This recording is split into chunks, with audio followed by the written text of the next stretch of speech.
The Mississippi Farm Bureau Federation recognizes 17 commodities in Mississippi and works to promote each, as well as advocating for the farmers and ranchers who grow those commodities.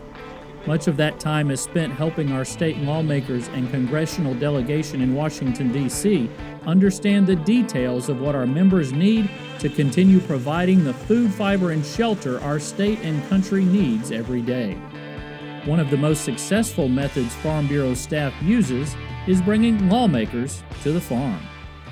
Well, we hope they learn a little bit about agriculture and the issues that the farmers are experiencing on their farms. So when they go back to working inside the Capitol and we talk to them about a bill that might be positive to help their constituents in their districts, that they understand the problem just a little bit better and understand how important their work is for the farmers of the state. On this day, Farm Bureau treated the Mississippi House Agriculture Committee to an inside look at 4 different farming operations.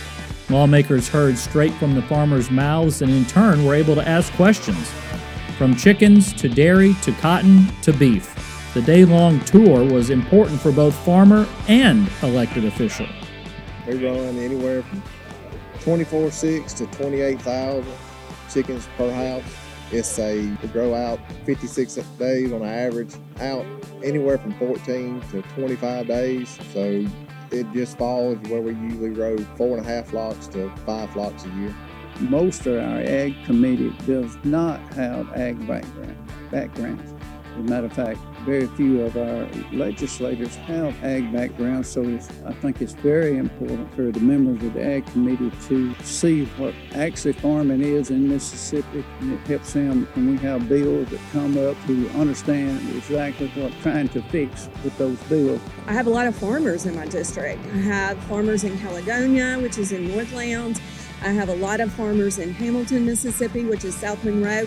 So it is super important for me to be here and learn all I can. That's why I'm asking lots of questions. For Representative Vince Mangold, who is a farmer himself, he says these fall farm visits are extremely important once the legislative session opens in January. I think it lets them build a trust factor with Farm Bureau. And, if Farm Bureau is kind of suggesting something, it's probably a reason they're suggesting it. I think it just helps out in the long run with Farm Bureau being a part of this, let everybody see that, we're all in this together and they got the farmer's interest at heart. For Philip Good, who grows cotton in Noxubee County, it's an opportunity to talk with lawmakers in a less stressful environment away from the Capitol and the farm. Well, there was a lot of specifics that I think they got some good details and some stats and some information about what we're facing next year, what we're facing right now, everything from labor to rising input costs, chemicals, fertilizer. So I think the discussion and the conversations were very good. So I hope that they have a little bit more knowledge of what we're facing on the farm right now. And of course, it helps if you make your own ice cream for committee members to enjoy, like at Beeson Dairy. I just like to educate people about agriculture and particularly whenever you can tell somebody your side of the business, when it's legislators. A visit to Mississippi State University on day 2 of the tour also shows how important the partnership is between education, research, and Farm Bureau.